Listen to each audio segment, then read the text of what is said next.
आज जी हम बात करेंगे थोड़ी सी, जैसे आप लोग जानते ही हैं कि शिया सुन्नी एक ड्रामा चल रहा है।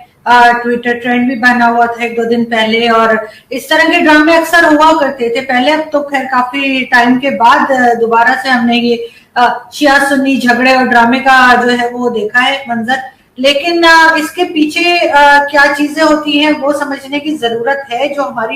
जो पाकिस्तान की पब्लिक है खास तौर पे, वो बहुत हद तक इस बात को समझ चुकी है कि किसी ना किसी न्यूज को दबाने के लिए इस तरह की चीजें सामने लाई जाती हैं, ताकि जो अभी पिछले दिनों चल रहा था कि लोग कह रहे थे हमारे यहाँ, जो आपको पता ही है कि एक पापा जॉन्स पिज्जा बड़ा मशहूर हुआ था, और उसमें जो थे वो जनरल आसिफ सलीम बाजवा साहब से पूछा जा रहा था कि वो बताएं कि उन्होंने इतनी सारी फ्रेंचाइज कैसे खरीदी हैं, और क्या वाकई में पाकिस्तान आर्मी को इतनी लंबी पेमेंट्स होती हैं कि वो इतनी ज्यादा फ्रेंचाइज जो है वो पिज्जा की खरीद सके, वो भी जाके यूएस में और इस तरह से दूसरी कंट्रीज में। तो वो उनके ऊपर एक इल्जाम चल रहा था और अभी तक चल रहा है, जिसका उन्होंने कोई जवाब नहीं दिया। तरह तरह के जवाब उन्होंने जो है वो अहमद नूरानी जिन्होंने रिपोर्ट दी उनके ऊपर तो लगा दिए हैं और केसेस भी बनाने की बात कर रहे हैं, लेकिन अपने ऊपर जो इल्जाम लगे हैं उसका वो कोई जवाब नहीं दे रहे। साथ ही प्राइम मिनिस्टर इमरान खान साहब जो है उन्होंने एक रेजिग्नेशन दिया था, जैसे मैं आपको पहले भी बता चुकी हूँ कि एक उन्होंने रेजिग्नेशन अपना दिया था कि वो जो उनके एडवाइजर के तौर पे काम कर रहे हैं, तो वहां से दिया था, लेकिन सी पैक का पीछा उन्होंने फिर भी नहीं छोड़ा। और प्राइम मिनिस्टर इमरान खान ने वो जो उनका रेजिग्नेशन था वो मना कर दिया, रिजेक्ट कर दिया, और कहा कि नहीं, आप जैसे काम कर रहे हैं आप काम करते रहें और हमें आप पे पूरा एतमाद है। लेकिन सवाल यहाँ पे ये पैदा होता है कि इमरान खान साहब को ये राइट किसने दिया कि अगर किसी के ऊपर इस तरह के एलिगेशंस लगे, इस तरह के करप्शन के केसेस सामने आए, तो वो किसी को कैसे ये कह सकते हैं कि कुछ नहीं है और हमें आप पे पूरा ट्रस्ट है, आप काम करें, क्योंकि ये चीजें अदालत के डिसाइड करने की है। कब से ये चीजें प्राइम मिनिस्टर ने अपने हाथ में ले ली है कि वो डिसाइड करेंगे कि क्या होना चाहिए और क्या नहीं होना चाहिए। नवाज शरीफ साहब के लिए तो बड़ी आवाजें निकलती हैं, बाकी लोगों के लिए, दूसरी जो अपोजिशन पार्टीज हैं उनके लिए तो वो बहुत बोलते हैं, लेकिन अपनी पार्टीज में, जो अपनी पार्टी के अंदर जो उनकी करप्शन चल रही है, जहांगीर तरीन साहब कहाँ हैं किसी को नहीं पता, कब वापस आएंगे कोई पता नहीं है। और अपने पसंदीदा चैनल्स पे जहां पे वो डिक्टेशन देके जाते हैं वहां बैठ के वो कभी कभार इंटरव्यू दे देते हैं अपना, जैसे कि कामरान खान साहब को, या इसी तरह के ARY वाले, इसी तरह के जो बूट पॉलिशी चैनल्स हैं पाकिस्तान के, उनको बैठ के वो इंटरव्यू दे देते हैं। खुसरो बख्तियार कहाँ है? खुसरो बख्तियार को क्यों नहीं पूछा जा रहा? जो करप्शन चीनी आटे और सब में हुई थी उसमें जहांगीर तरीन और खुसरो बख्तियार पेश थे, लेकिन क्योंकि वो गवर्नमेंट के ATM कार्ड्स हैं तो उनसे कुछ पूछा नहीं जा रहा, उनसे कुछ देखा नहीं जा रहा कि वो आजकल हैं कहाँ।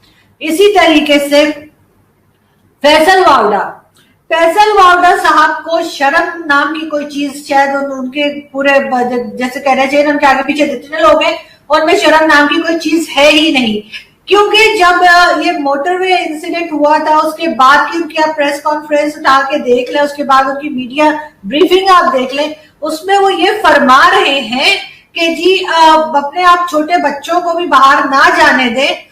उनको, जैसे बच्चे जाते हैं कि कोई टॉफी लेने जा रहा है, कोई चॉकलेट लेने जा रहा है, कोई बिस्किट लेने जा रहा है, इसलिए कि हालात ठीक नहीं है, बच्चों को भी बाहर ना भेजें। फैसल वावडा साहब, आपके तो बिल्कुल, मैं कहती हूँ कि कचरा मिनिस्टर जो मैं कहती हूँ बाकियों को, आप शायद उससे भी तो हाथ आगे हैं।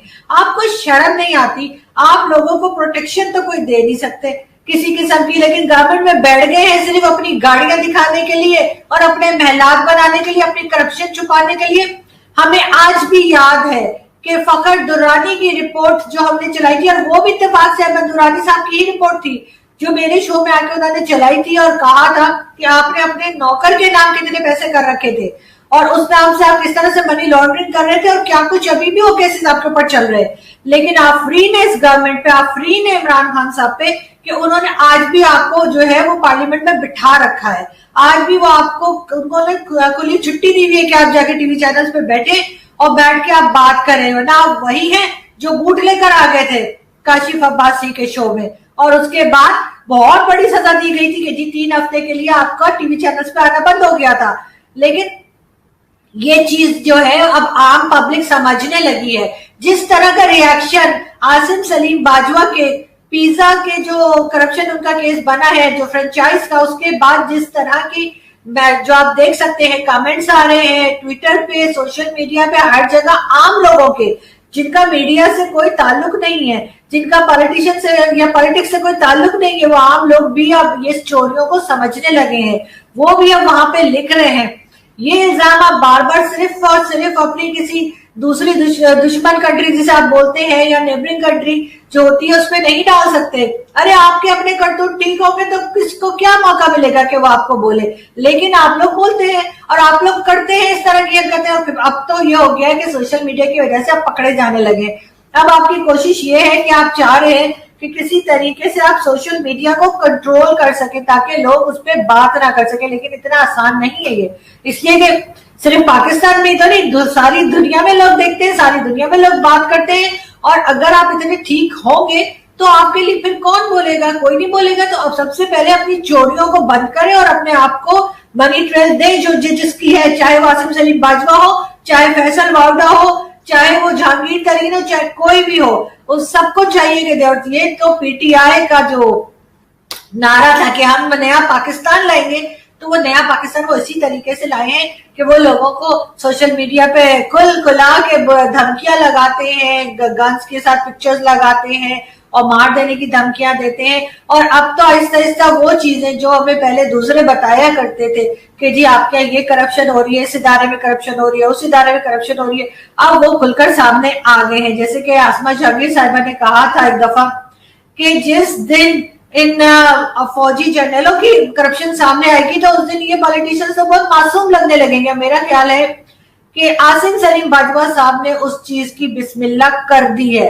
कि उनकी जो करप्शन सामने आई है उसके बाद जो है बाकियों की भी आहिस्ता आहिस्ता सामने आना शुरू हो जाएगी। चाहे वो अभी रिटायर हुए हो, चाहे पहले रिटायर हुआ हो, चाहे कुछ हो, इस तरह से कहा जा जाके आइलैंड और क्या कुछ खरीद रहे हैं। कोई ये ना समझे कि इनसे पूछने वाला कोई नहीं है। अब आम पब्लिक पूछेगी और आम पब्लिक ही अब खड़ी हो जाएगी आपके खिलाफ। इसलिए आप लोग जो है ना ये अपना ये चोर बाजारी जो शुरू की हुई है पॉलिटिशियंस ने और हर तरफ के इदारों ने मिलके, उसको थोड़ा थोड़ा लगाम दे।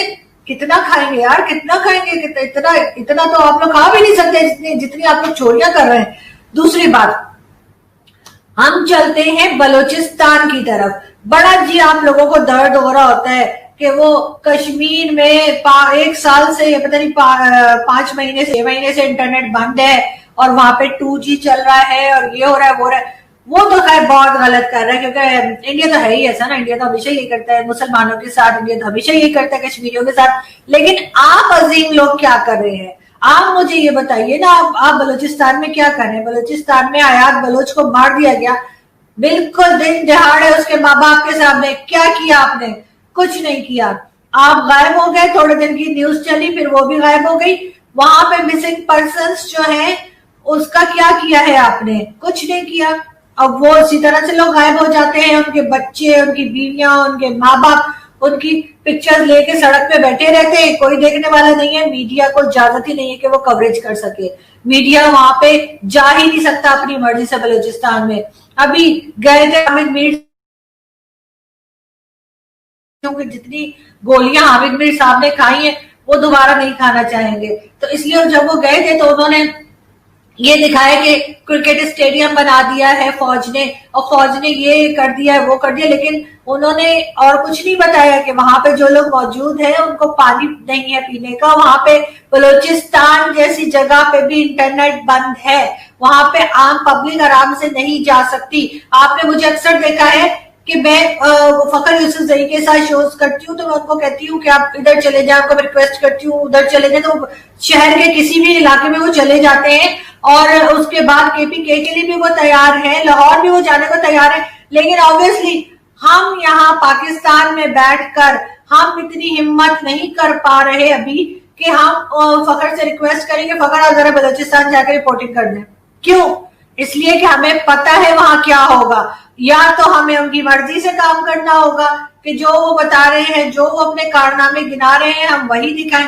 लेकिन आम लोगों की बात हम नहीं कर पाएंगे क्योंकि उसकी इजाजत नहीं है। वहां पे इतना ज्यादा आप लोगों ने होल्ड करके रखा है कि वहां की आम पब्लिक ना तो बाहर निकल सकती है और ना ही कुछ बोल सकती है।